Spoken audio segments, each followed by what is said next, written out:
नमस्कार, आप देख रहे हैं डीएस पर। मैं हूं आपके साथ तफीसा। कर लेते हैं, मेरे साथ शर्मा जी जुड़ चुके हैं जो कि आंकड़ों के लिए तो फेमस है और आज भी कुछ ना कुछ आंकड़े लेकर आए होंगे शर्मा जी, मुझे यकीन है, क्योंकि नीतीश कुमार को अब पलटू राम कहा जा रहा है। लेकिन एक ही दिन में बिहार की सियासत पूरी बदल गई और पलट गई, सरकार भी नई बन गई। जी बिल्कुल पलटू राम है, उन्होंने साबित कर दिया अब अपने आप को। थोड़ी बहुत मैं उनकी इज्जत करता था, लेकिन अब वो बची कुछ भी इज्जत मेरे मन में ख़त्म हो गई उनके लिए, सत्ता प्राप्ति के लिए, जबकि ऑलरेडी वो सत्ताधारी हैं। मतलब किस तरह का उनको एनडीए का संयोजक बनाने का ऑफर दिया गया था, उन्होंने उससे मना कर दिया। सुनने में यही आया था कि वो चाहते थे कि मुझे प्रधानमंत्री पद का दावेदार घोषित करा जाए, लेकिन उनकी लोकप्रियता इतनी नहीं है। बिहार के बाहर उन्हें लोग जरूर जानते हैं, लेकिन वोट उनके नाम पे नहीं पड़ने वाला था। तो जहाँ तक मुझे लगता है कि उन्होंने सत्ता लोलुपता में आके कि मुझे प्रधानमंत्री पद का उम्मीदवार घोषित करो, इस वजह से। और दूसरी बात, वो तेजस्वी यादव की बढ़ती लोकप्रियता से लगातार परेशान होते हुए नजर आए हैं। तेजस्वी यादव का ग्राफ जिस तरह से बिहार में लगातार बढ़ा है, वो ग्राफ उनको कहीं ना कहीं से काट रहा था, कचोट रहा था उन्हें कि हाँ, ये मुझसे आगे कैसे नहीं। हालांकि तेजस्वी यादव जी ने उनको लगातार कहा था ये मेरे चाचा हैं, और मैं इनके मुख्यमंत्री काल में लगातार मैं इनको क्रेडिट देता हूँ। जो उन्होंने लगातार तेजस्वी यादव जी ने इतनी नौकरियों का सृजन करा, अपनी बात उन्होंने बोली। तब उन्होंने तेजस्वी जी का मजाक उड़ाया था कि उन्होंने बोला मैं 10 लाख नौकरियाँ दूंगा। कहाँ से लाओगे 10 लाख नौकरियाँ, तनख्वाह कहाँ से लाओगे? लेकिन उन्होंने उसको सही साबित कर दिखाया ना, तो वो बात उनकी कच्ची पड़ी। अब जहाँ तक मुझे लगता है कि यही बात है। और दूसरी बात, बीजेपी ने उनके ऊपर कोई ना कोई ऐसा प्रेशर डाला है जो उनकी या तो कुछ पुरानी फाइल्स हो सकती हैं या कोई और होता है, या उन्हें किसी किस्म का लालच दिया गया है, जो उन्होंने पलटी मारी है। और उनके पलटी मारते ही बीजेपी इनको कंट्रोल करने के लिए, लालू यादव जी की जो फैमिली है उनको कंट्रोल करने के लिए तैयार हो गई है। आप एक देखिए, अब आप आंकड़ों की बात करिए। हाँ, आप लेकर आए हैं आज। बिल्कुल। ये अखबार का फ्रंट पेज की खबर है जी। महागठबंधन की उल्टी गिनती शुरू। उसके साथ ही अगला, जमीन के बदले नौकरी मामले में राबड़ी को 9 को तलब किया गया। Immediate action. अब तक कहाँ थे? सो रहे थे। इससे पहले बार बार नोटिस भेजे जा रहे थे, तेजस्वी यादव जी को भी नोटिस भेजे जा रहे थे, लेकिन वो उप मुख्यमंत्री थे। उप मुख्यमंत्री पद की गरिमा होती है, प्रोटोकॉल होता है, उन्हें पकड़ के गिरफ्तार नहीं कर सकते। तो जहाँ तक बीजेपी ने अपना दाव चला है तेजस्वी यादव जी को और लालू यादव जी के प्रेशर बनाने के लिए, उनको अपने साथ मिलाया है, ताकि उनकी जो दाल वहाँ पे अभी तक नहीं गल पा रही है, वो शायद नीतीश जी के थ्रू गल जाए। हालांकि अब ऐसा होता बिल्कुल नज़र नहीं आ रहा। जनता बुरी तरह परेशान है। आप सोशल मीडिया पे जाके देखो, अब ज़मीन पे जाके देखो, बिहार की हकीकत पे जाके देखो, लोग नीतीश कुमार जी से बुरी तरह परेशान है। लेकिन प्रॉब्लम यही है कि गठबंधन वाली बात कि हाँ जी ठीक है, एमएलए तो बन ही गया, अब एमएलए को कैसे बनाया जाए उसे आप डिनाई नहीं कर सकते। परेशानी ये हो रही है सारी की सारी। लेकिन हालात जो है ज़मीनी स्तर पे, नीतीश जी की राजनीति खत्म। इसके बाद नीतीश जी ने कहीं सोचा होगा कि मैं आगे उपराष्ट्रपति बन जाऊंगा या राष्ट्रपति बन जाऊंगा, बीजेपी ने प्रलोभन दे दिया होगा और वो उस प्रलोभन के घेरे में फंस चुके हैं। लेकिन इसके बाद ये मामला खत्म होता नजर आ रहा है। देखिए, कल ही नीतीश कुमार ने आरजेडी से नाता तोड़ा और आज ही हम देख रहे हैं लालू यादव से इस वक्त पूछताछ चल रही है, ईडी पूछताछ कर रही है। तेजस्वी यादव को कल जाना है। बिल्कुल, मैंने आपको ये तो दिखाया ना, ये तो जो हकीकत है वो यही तो है। जमीन के बदले नौकरी मामले में राबड़ी जी को 9 को तलब किया गया, और उसके अलावा पूरी फैमिली को तलब कर लिया गया। मीसा यादव को तलब करा गया, लालू जी को तलब करा गया और तेजस्वी यादव जी को करा गया। बीजेपी को साफ दिख रहा है कि बीजेपी की दाल इस बार बिहार में नहीं गलने वाली है, उन्हें वोट नहीं मिलने वाले, जिसकी वजह से उनका सबसे राह में जो काटा है वो लालू यादव है, उनकी फैमिली है जो लगातार है। इसी वजह से उन्होंने ये प्रेशर बनाया गया है। अब क्या उन्होंने प्रलोभन दिया नीतीश जी को अपने साथ मिला? तो पहले से ही दे दिया गया था, 30 तारीख को तो पहले से ही बुलाया गया हुआ है तेजस्वी यादव को। हाँ, पहले से सामान इसी वजह से जा रहे थे, और वही सामान आगे बढ़ाते बढ़ाते तब तक उनके पास एक उप मुख्यमंत्री का पद था, जिसका प्रोटोकॉल होता है, जिसकी सीमाएं होती हैं कि आप सीधा जाके किसी उप मुख्यमंत्री को गिरफ्तार नहीं कर सकते। ये दबाव बना है। अब वो दबाव बना के राजनीति, उन्होंने उप मुख्यमंत्री है वो नहीं रहे हैं, अब वो एक आम विधायक हो गए हैं। तो अब कुछ नहीं भरोसा कि कल या परसों वो शायद वो गिरफ्तारी भी कर लें या उन्हें बुला के किसी भी तरह से जेल में भी डाल सकते हैं। कि गिरफ्तार भी किया जा सकता है। बिल्कुल करा जा सकता है जी। ईडी आज की डेट में ऐसा हथियार हो चुका है जो बिना किसी सबूत के, बिना किसी उस पेज शय पे किसी को भी आज की डेट में वो गिरफ्तार करने के लिए तैयार बैठा है। सिर्फ उसे पीछे से हुश होने की देर होती है, और बीजेपी उसे हुश करती है और ईडी दौड़ लेती है। सीधी सी बात। कल तक नीतीश कुमार खुद कहा करते थे कि ईडी और सीबीआई का दुरुपयोग कर रही है केंद्र सरकार। वही दुरुपयोग तो सामने आ गया अभी। उसी कहीं ना कहीं से कोई दुरुपयोग करके उन्होंने उसको अपने पाले में मिलाया है, जिसका दुरुपयोग अब ये सामने आ गया। 14 साल पुराने से मामला जो जब बिल्कुल ठंडा पड़ा हुआ है, कोई लेना देना नहीं है। अब एन इलेक्शन जब आ रहे हैं, उससे पहले ही नहीं सब ये चीज़ें याद क्यों आती हैं? हम तो सीधा सा सवाल ये करते हैं, अगर वो पहले से आरोपित थे तो पहले से उनके ऊपर मुकदमा क्यों नहीं चलाया? अब जब इलेक्शन है, 2 महीने बाद ही इलेक्शन है, 1.5 महीने बाद या 2.5 महीने बाद, जो भी लगभग एक एवरेज मान के चलते हैं, आज मुश्किल से 100 दिन का टाइम रहा है इलेक्शन में, अभी ये सब चीज़ें क्यों याद आ रही हैं? तेजस्वी यादव जी की बढ़ती लोकप्रियता से लगातार घबरा गए हैं ना वो, इसीलिए उनको सब ये चीज़ें याद आ रही हैं। ईडी याद आ रही है, सीबीआई याद आ रही है, सारे उनके पुराने गड़े मुर्दे उखाड़ रहे हैं वो, सारे उनके मामले याद आ गए। पहले क्यों नहीं याद आते? अगर आप काम कर रहे हो, आपको कोई परेशानी नहीं है और उन लोगों ने गलत करा है, तो आप एन इलेक्शन के टाइम पे एक्शन क्यों लेते हो? इलेक्शन से पहले क्यों नहीं ले लेते? ले लो आप इलेक्शन से पहले, एक्शन नहीं लेंगे वो। लेकिन सर सवाल ये भी उठा है ना कि इंडिया का जाप जपते जपते अचानक से ऐसा क्या हुआ कि एनडीए में शामिल हो जाते हैं और इंडिया में कमियां निकाली जा रही है कि इंडिया किसी काम की नहीं, खोखली है अंदर से। देखिए, मैंने आपसे अभी पहले भी बताया था, अब दोबारा बताता हूँ, ये नीतीश कुमार जी की महत्वाकांक्षा है। सबसे पहले उन्हें संयोजक पद का ऑफर करा गया था, उन्होंने मना कर दिया, मैं संयोजक नहीं बोलूँगा। उसके बाद उनके काफ़ी सारे लोगों ने ये चलाया गया था कि नीतीश कुमार प्रधानमंत्री पद के उम्मीदवार घोषित करा जाए उनको। उनकी दाल कहीं नहीं गली, किसी भी पार्टी ने इस मामले में सपोर्ट नहीं करा उनको। तो उनके दिमाग में कहीं ना कहीं ये था कि मैं प्रधानमंत्री पद का दावेदार घोषित हो जाऊं इंडिया गठबंधन की तरफ से। तो वो इंडिया गठबंधन ने घोषित नहीं करा, ना उनको करा ना अभी किसी और को करा। तो वो उनकी जो महत्वाकांक्षाओं पे पानी फिरता उन्हें नजर आया, तो उन्होंने पाला बदल लिया। अब बीजेपी ने उन्हें पता नहीं कौन से लॉलीपॉप दिया है, क्या दिया है उन्हें, कि वो क्या बनाएंगे उन्हें आगे चल के 24 के इलेक्शन के बाद। फिलहाल तो वो मुख्यमंत्री पद थे, अगली बार जहाँ बिहार में इलेक्शन हुए उनका सुपड़ा साफ है, उन्हें वोट नहीं मिलने वाले। तो देखते हैं बीजेपी आगे उन्हें क्या बनाएगी, कौन सा केंद्रीय मंत्री बनाएगी, क्या बनाएगी, या कुछ उपराष्ट्रपति बनाएगी या राष्ट्रपति बनाएगी। यही 2-3 चीज़ें रह जाती हैं बस। लेकिन बयान दोनों ही साइड से याद आ रहे हैं। अमित शाह कह रहे थे कि दरवाजे बंद है, नीतीश कुमार कह रहे थे कि मैं किसी कीमत पर नहीं जाऊंगा। बिल्कुल बिल्कुल, मैं इसी चीज़ का जिक्र करना चाहता हूँ। बिहार की जो ज़मीन है, पटना है, वहाँ पे इतने बड़े बड़े हमारे महान शासक हुए जो आवाज़ के धनी थे, बात के धनी थे, और उसी धरती से नीतीश कुमार जी कहते हैं कि मैं मर जाऊंगा लेकिन बीजेपी का दामन नहीं थामूंगा। तो आज तो आप मरी गए भाई, शारीरिक रूप से नहीं मरे, नैतिक रूप से तो मरी गए आज। जब आपने खुल के बोला था कि मुझे मर जाना कबूल है लेकिन मैं बीजेपी के पास जाना कबूल नहीं है, तो आज आपकी क्या आत्मा जिंदा है? आपका शरीर जिंदा है, आत्मा तो आपकी मर गई। हमने तो मान लिया और जनता ने भी मान लिया। इस तरह की बयानबाजियां नहीं करनी चाहिए थी। अगर आपका पहले से मन था तो आप किस तरह, और अमित शाह जी ने भी बोला था हमारे दरवाजे उनके लिए हमेशा के लिए बंद। अब 1 मिनट के अंदर जब उन्हें दिख रहा है कि मेरी दाल वहाँ बीजेपी की गलेगी नहीं, किसी भी किस्म से बीजेपी का बेस खत्म होता जा रहा है बिहार से, तो उन्होंने अल्टा पल्टी करके सारा दाव चल दिया, जो कि बीजेपी का इतिहास रहा है लगातार तोड़ फोड़ की राजनीति का। जहाँ उन्हें दिखता है जो मजबूत है, और सबसे बड़ी बात नीतीश कुमार जी ने ये बात नहीं सोची कि जो भी पार्टी बीजेपी के साथ जा रही है, बीजेपी उस पार्टी को फौरन खा जाती है। अकाली दल उनके साथ जुड़े, आज अकाली दल का नामो निशान नहीं है। पंजाब चुनाव से पहले अमरिंदर सिंह, कैप्टन अमरिंदर सिंह ने अपनी पार्टी बना के बीजेपी के साथ अलायंस करा, वो खत्म हो गए, उनका कोई नामो निशान नहीं है। तेदेपा जो थी, नायडू जी की पार्टी थी, नायडू जी को जब तक इन्होंने अपने साथ मिलाया, चंद्रबाबू नायडू को, ठीक है। उसके बाद जहाँ उन्होंने अपना रुख अपनाया, इमीडिएट उनको जेल भी हो गई, उन्हें जेल में भी डाल दिया गया। लेकिन ये चीज़ें पता नहीं क्यों पार्टी तो समझ नहीं पा रही हैं, और बीजेपी लगातार इन्हें खत्म करने में लगी, और ये फिर उसी के झांसे में फंस गए हैं, चूहेदानी में फंस चुके हैं अब तो ये बुरी तरह से, और ये इनका अंत है, राजनीतिक कैरियर इनका खत्म है अभी। लेकिन शर्मा जी सवाल तो देखिए ये भी उठ रहा है, क्योंकि दोनों ही तरह से बयान कड़े थे कि इस बार नहीं मौका मिलने वाला, अचानक से दरवाजे कैसे खुल जाते हैं? क्या समीकरण बैठा होगा, क्योंकि 2024 का चुनाव भी नज़दीक है? समीकरण बैठने के लिए सिर्फ आज की डेट में 2 ही तरीके हैं। बीजेपी सबको अपने ईडी से, आईटी से, सीबीआई से आतंकित करती है, या उनकी जो भी पुरानी फाइल्स हैं, जो उनके पुराने मुकदमे, उनको खोलने का डर दिखाती है, या तीसरा चीज़ पैसा ऑफर होता है। पैसा ये पर्दे के पीछे सारे खेल चलते हैं, जिसमें उन्हें दबोच के और अपने लपेटे में ले लेती है। अब लेकिन उनकी मजबूरियां हैं जो भी है, नैतिक रूप से मजबूत वो नज़र नहीं आते। अगर वो नैतिक रूप से मजबूत होते तो वो देख लेते कि हाँ ठीक है, जो होगा देखा जाएगा, मैं नहीं तुम्हारे साथ आ रहा। लेकिन कहीं ना कहीं उन्होंने कोई उनकी दुखती रख दबाई है, नस दबाई है। 1 या 2 दिन में मैं उसके भी खोज पड़ताल कर लूँगा कि आखिर ऐसा क्या हुआ। बाल की खाल आप निकाल कर लाएंगे? हाँ बिल्कुल निकाल लूँगा जी। आज मुझे थोड़ा सा टाइम नहीं मिला, आप लोग अचानक से मिल गए, वो भी मैं आपको निकाल दूंगा कि नीतीश जी के क्या मुकदमे चल रहे थे, या कोई क्या उनके साथ क्या दिक्कत ऐसी हुई कि जो उन्हें अपना पाला बदलने पे मजबूर होना पड़ा है।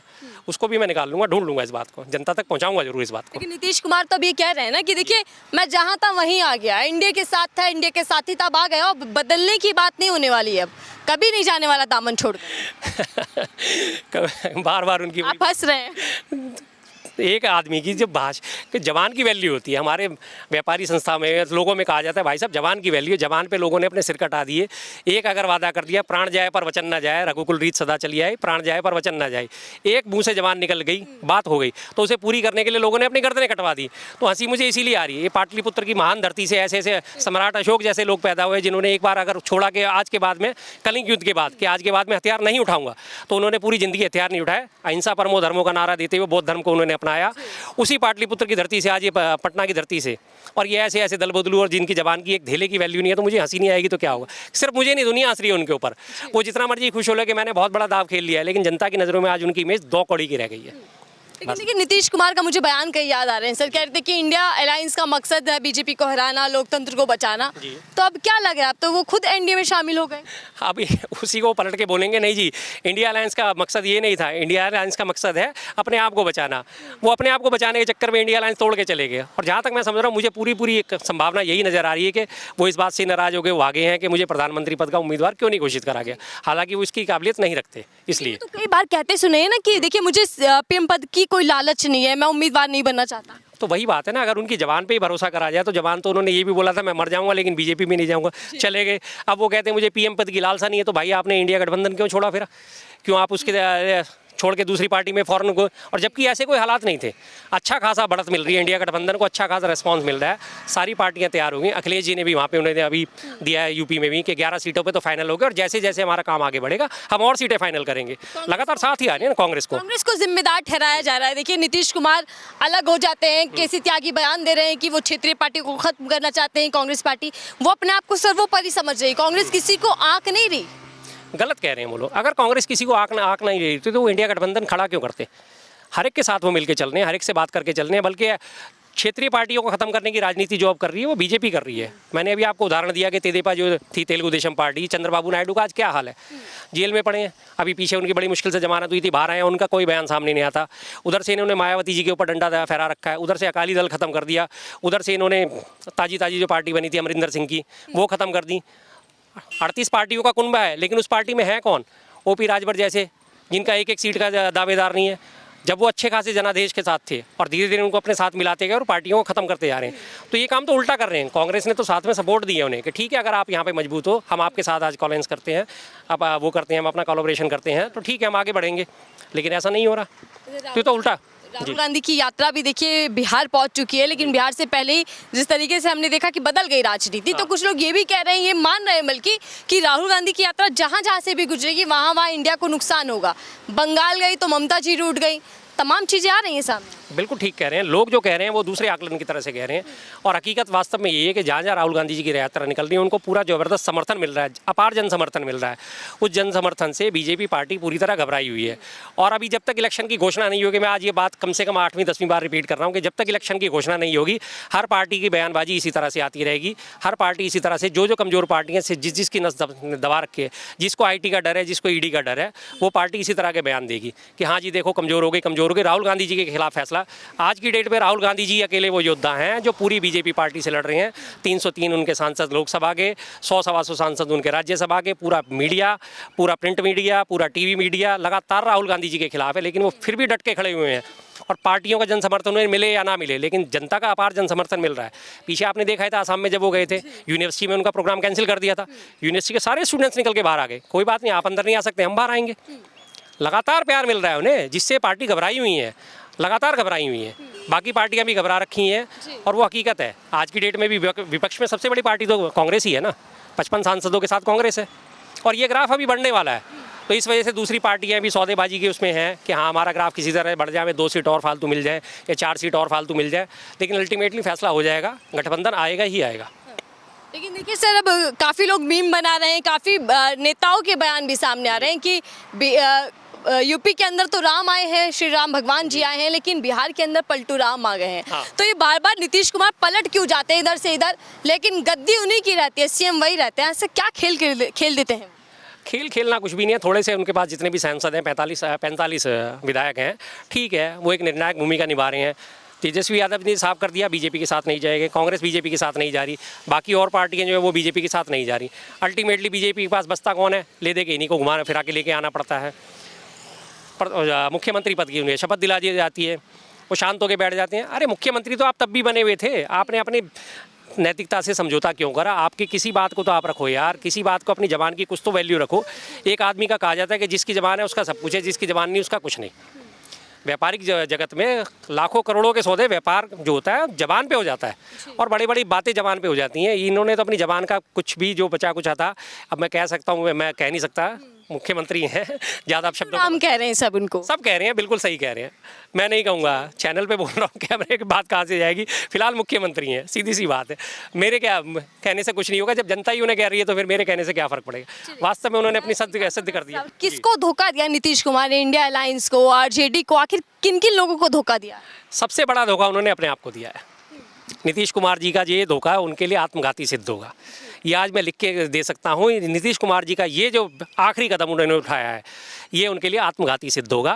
उनकी ज़मीन खत्म हो जाएगी, बिहार की राजनीति से उनका वर्चस्व खत्म हो जाएगा, और अब उन्हें ना इंडिया गठबंधन भाव देगा इसके बाद, और ना उन्हें बीजेपी भाव देने वाली। बीजेपी ने फिर उन्हें लात मार के बाहर निकालना है। मोहरा बन गई बीजेपी की। पूरी तरह मोहरा बने हैं वो, पूरी तरह मोहरा बने हैं। मोहरा किस वजह से बने हैं वो फिलहाल पिक्चर साफ नहीं है। मैं ज़रूर ढूंढूंगा इस चीज़ को, मेरी आदत है खोज करने की, ढूंढने की। 2-4-5 दिनों में मैं ये भी ज़रूर सामने निकाल के लाऊंगा कि क्या ऐसी वजह रही कि उन्होंने पलटी मारी है, क्या उनकी नस दबी हुई थी। मैं आखिरी सवाल ले रही हूँ, क्योंकि आपने आंकड़े दिखाए, न्यूज़पेपर आप लेकर आए, उसमें लिखा है कि इंडिया जो महागठबंधन बना था उसकी उल्टी गिनतियाँ सुनी। तो क्या लग रहा है कि कितना बड़ा नुकसान इंडिया अलायंस को होगा? इंडिया अलायंस को कोई नुकसान नहीं हुआ। जो भी एक अच्छा वोटर है, समझदार वोटर है, वो आज इस बात को देख रहा है कि इंडिया अलायंस हमारा इस बीजेपी पार्टी का बेहद जलील पार्टी का अपोनेंट आज की डेट में इंडिया गठबंधन ही कर सकता है। और वो जो समझदार वोटर है वो ये देख रहा है कि ठीक है, जितने भी छिटक रहे हैं छिटक जाने दो, ये हमारे लिए रिलायबल नहीं है। जिनकी अपनी जबान की कोई वैल्यू नहीं है, हमारी इज्जत क्या रखेंगे? सीधी सी बात है। जिनको जनादेश मिला, जन समर्थन मिला कि आप ठीक है लालू जी के साथ मिलकर सरकार बनाओ या तेजस्वी यादव जी के साथ मिलकर सरकार बनाओ, और वो पलटी मार गए हैं, तो जनता में क्या इसका मैसेज जाएगा? उल्टा ही मैसेज जाएगा ना।